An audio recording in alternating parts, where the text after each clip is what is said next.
So you've heard that meditating 20 minutes a day isn't enough, and you're ready to extend your practice right around the clock. But how? How exactly do you do that? Well, in the end, you'll want to transcend doing entirely. But it took me 30,000 hours to let go of that stubborn attachment. Like you, like everyone, I desperately wanted something to do in my practice. So I started with deliberate, effortful practices, then eased my way into natural meditative stability.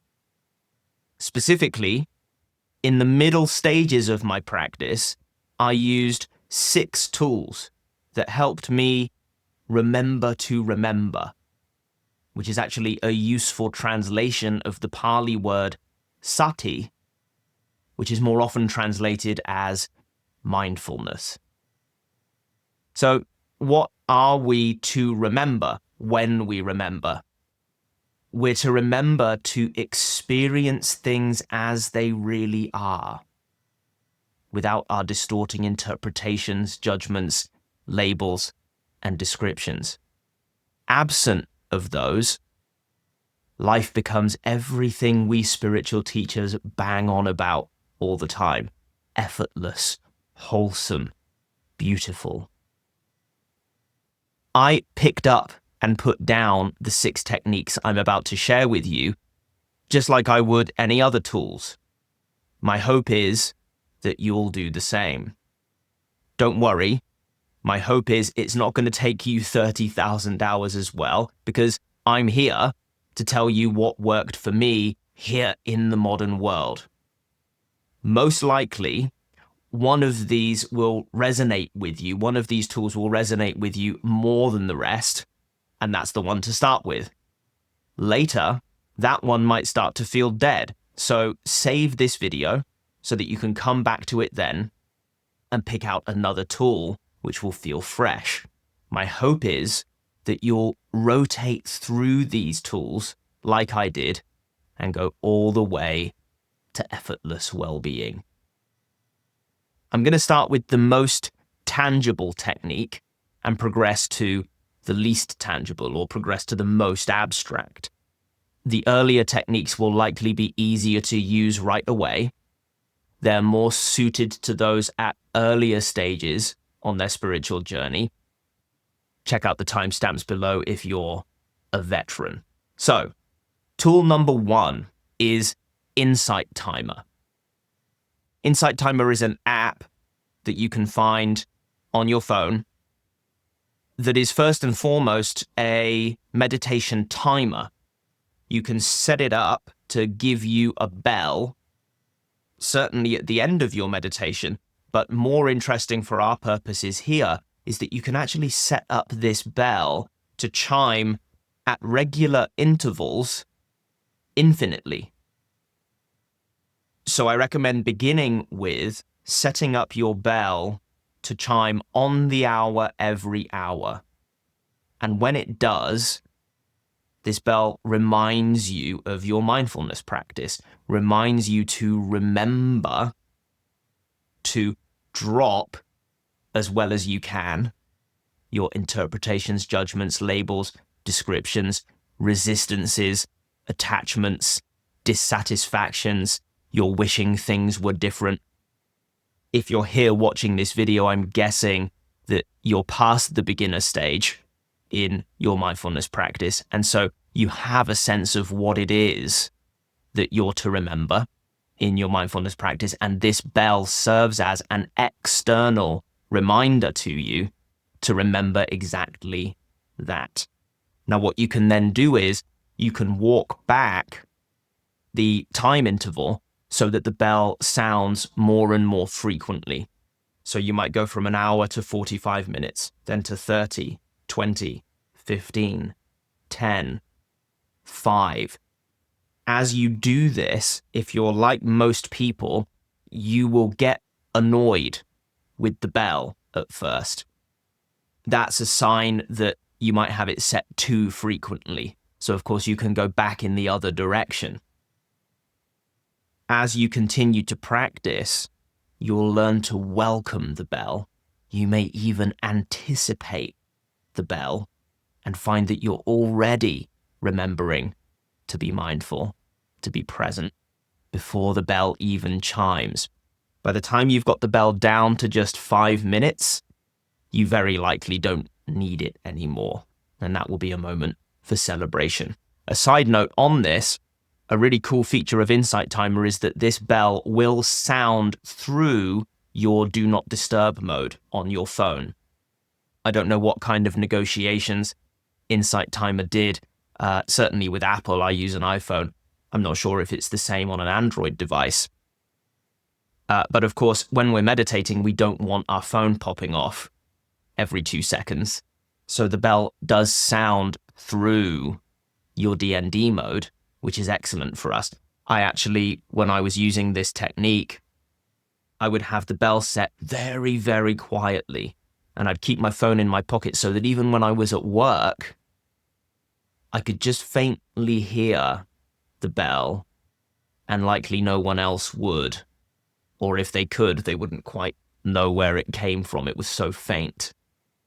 But it was enough, given that I recognized the sound very well, it was enough to act as that reminder for me.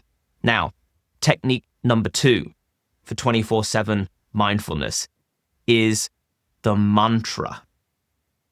If you've never heard the word mantra, it comes from the East, Pali Sanskrit roots, and it simply means a repeated sound.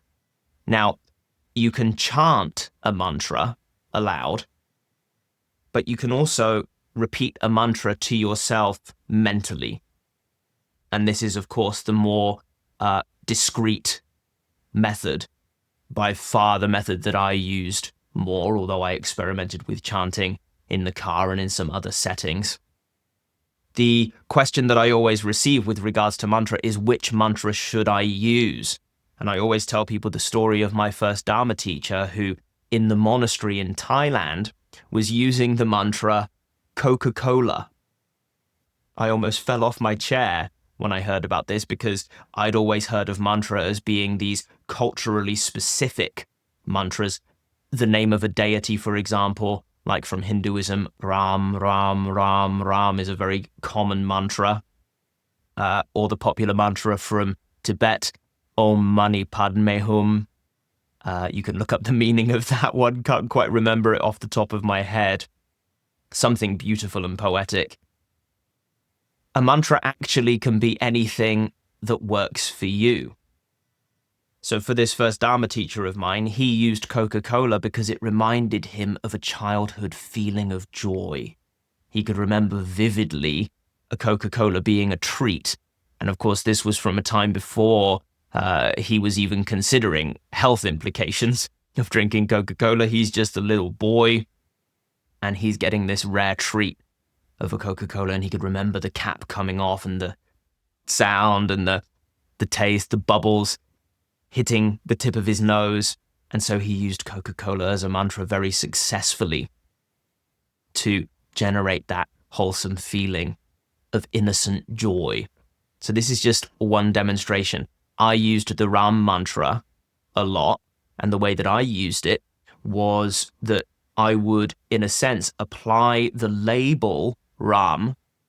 Though I've certainly never been Hindu, I resonated a lot with the Hindu teachings, most notably as presented by Ram Das, and then later Ramana Maharshi in the Advaita Vedanta tradition. And so I had some resonance with this mantra Ram, but I also enjoyed the single syllable, the simplicity, and the way that it was so easy to repeat. So I just found a resonance with this Ram mantra, and I would essentially apply the label Ram, or God, to everything that I experienced. So there I am, for example, walking along the street, and I'm repeating Ram, Ram, Ram as I'm seeing a car drive past, or observing the expression on the owner's face. Then I'm looking at a tree. Then I'm feeling a slight stomachache, then I'm thinking about what I'm going to be doing when I arrive at my destination. And instead of getting caught up in those interpretations, labels, judgments, descriptions, actually I'm just applying one label to everything, and that label is Ram, meaning God. So I'm applying non-duality to everything that I experience, calling it all one thing, feeling it all to be one thing.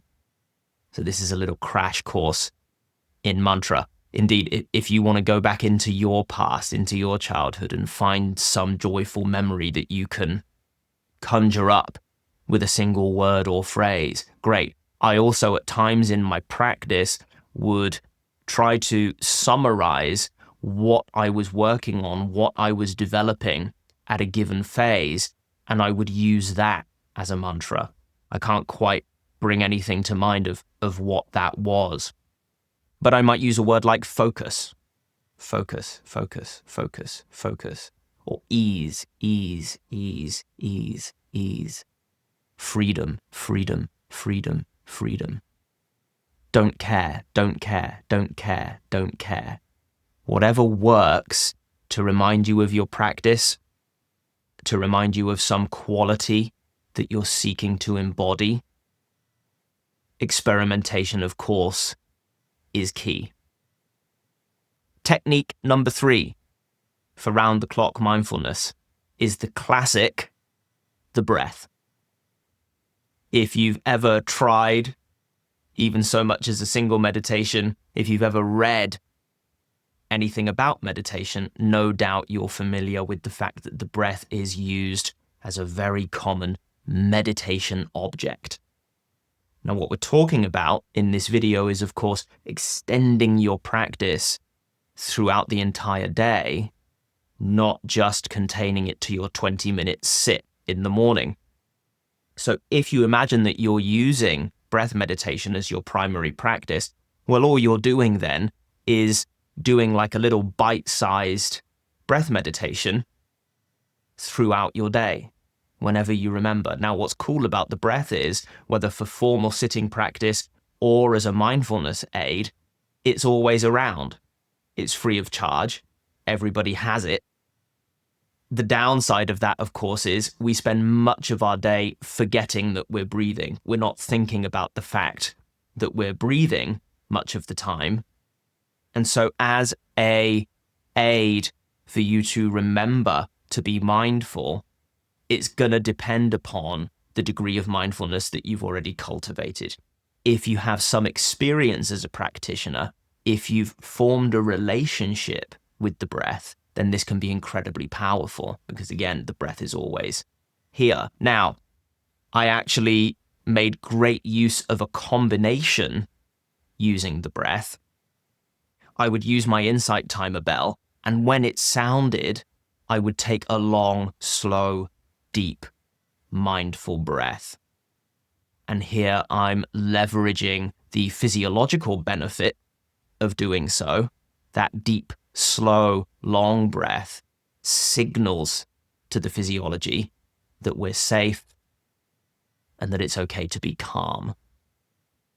So the breath acts as a wonderful tool that you can combine with your other tools. You can also do breath and mantra together. Repeat a mantra at the beginning of the in-breath, repeat a mantra at the beginning of the out-breath. Again, experimentation is key.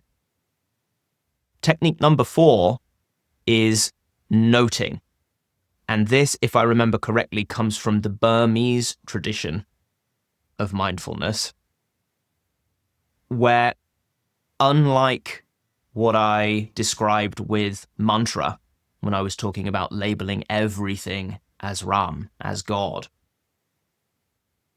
with noting, we're applying more varied but still simple labels to our experience.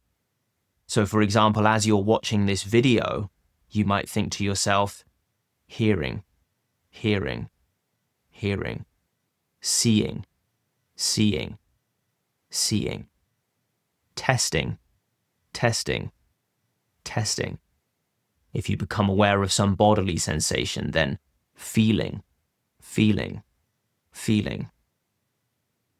You want to use a single word if you can.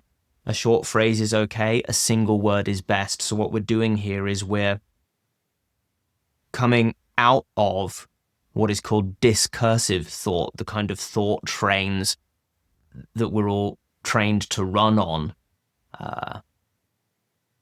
as we're socialized, and instead coming to a very simple way of labeling our experience. So this simplifies what's going on in the mind, which is of great benefit if you find yourself going down mental rabbit holes. This can bring you back up to the surface, where everything is just very simple. You might label what actually is present in your experience. Tree, tree, tree. Breeze, breeze, breeze. So that's noting. There is a more advanced version of noting, and this is technique number 5, which I call noticing, which is effectively doing exactly the same as you were in noting practice, but minus the verbal component. So you should be able to sense how experience in the noting practice with the verbal component is going to greatly aid your success in noticing practice. You're effectively doing exactly what it says on the tin. You're noticing what is occurring in your experience in a simple, in an immediate way, but you're not applying that verbal label. This definitely is a more advanced practice, but it's not the most advanced practice that I have for you today. That's our 6th and final technique for establishing round-the-clock mindfulness, and that is what I call the snapshot technique. Now, as far as I'm aware, this is something that I came up with and I've not seen anywhere else. If you hear of something similar anywhere, please let me know, because I'd love to check out anyone else's interpretation of this practice. The best way for me to give you a taste of this is to actually lead you through a short guided practice of this technique that I call snapshotting. So, take a snapshot of your entire experience right now. Now, when I say entire, I just mean what you are naturally experiencing directly right now. Resist the urge to think about what should be included in your experience. There is no should here, because we're talking about your direct experience. So, if that's a vivid experience of the body, great. If you're more in a mind kind of state right now, or if it's more emotional tones, or if it's your visual field, your hearing that is prominent, or some mixture, some constellation of these, that's fine. Just take that snapshot of a moment of your experience. Just a moment of raw noticing whatever is to be noticed in its completeness, in its variety. Okay? Now, throughout this practice, you'll want to do this snapshot technique many times, because of course you take a snapshot and then immediately things change. We're not trying to cling on to things either. We're just taking this idea of a snapshot as a kind of deliberate moment of experiencing. Okay? So once again, a snapshot of your experience. And again. And again. Of course, it's never going to quite be the same twice. So just getting used to what it's like to take this complete snapshot of whatever it is that you're experiencing right now. In a moment, I'm going to ask you to take yet another snapshot. And then we're going to do something else with it. What I want you to do when I ask you to take this next snapshot is to consider Everything that you snap is something that you observe, right? We're observing things. We're taking this snapshot and observing our experience. If something can be observed, then by definition, it is object. For it to be object, there must be a subject. Now, if you're struggling to follow, I gave fair warning, this is an advanced practice, okay? Don't hesitate to just pause this video and come back to this snapshot technique later. But if you're still with me, if you're following, then you can hear we're talking about subject-object relativity, okay? So next time I ask you to take a snapshot, I'm going to ask you to observe what is there to be observed, and then see if you can find the subject who is observing. In other words, the looker, the perceiver, the witness. Okay? So go ahead and take that snapshot whenever you're ready. Observe what is here to be observed. You may find that it's easier to do this in a continuous way, so you have something of a continuous snapshot, an ongoing awareness of what is occurring. That's fine. And then ask yourself, where is the subject who perceives these objects of my experience? And of course, if you need, you can take a fresh snapshot, work with a fresh set of objects in your experience, and then ask, who is the perceiver? Who is the looker? Who is the observer? Try this as many times as you need. And now consider, if you were able to find a subject, if you were able to perceive a subject, well, now that subject has become object. You've observed it. Therefore, it is object. Let's try that again. Take a fresh snapshot. Notice what is to be noticed in your experience. Observe it. Now ask, where is the subject? And can you observe that? Can you find that subject, that perceiver? If you can, now that becomes object.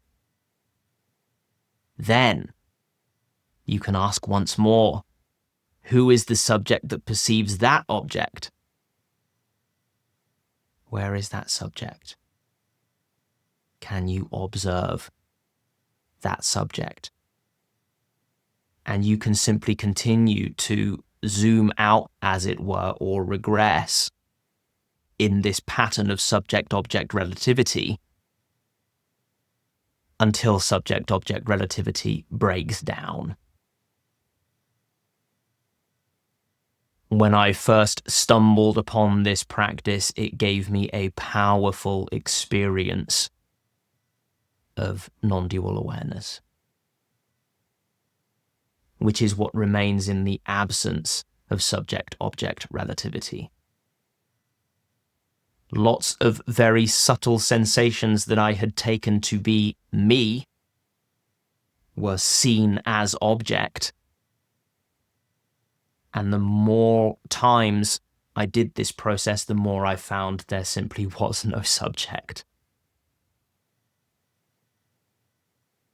And then when subject-object relativity is broken down, then there's neither subject nor object. There is only awareness, which is what I spend a lot of time banging on about in this channel. This is a practical way that you can access a lot of the things that I talk about here, that insight for yourself, experientially, directly. Now again, this is an advanced practice. Many people who I share this practice with have some vague degree of success. Some find it completely inaccessible. Some persevere and then find that after a few weeks of experimenting with this, then yes, indeed, that subject-object relativity breaks down. This is a way of accessing that non-dual awareness. Or more accurately, it's a way of dissolving dualistic perception. So there you have it, friend. 6 techniques for 24/7 mindfulness.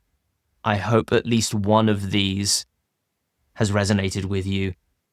I hope that one of them feels like a way in, so to speak, an appropriate way for you to extend your mindfulness around more of the clock each day. I would love to hear in a comment which of these 6 has resonated with you most, which of them you're going to pick up and start experimenting with first. And of course, I'd love to hear how that goes when you begin that experimentation. If you want to know exactly where you're at in your spiritual journey right now, there's a link to my 1-minute quiz in the description. As always, I will be back here very soon, and I hope to find you watching along with me.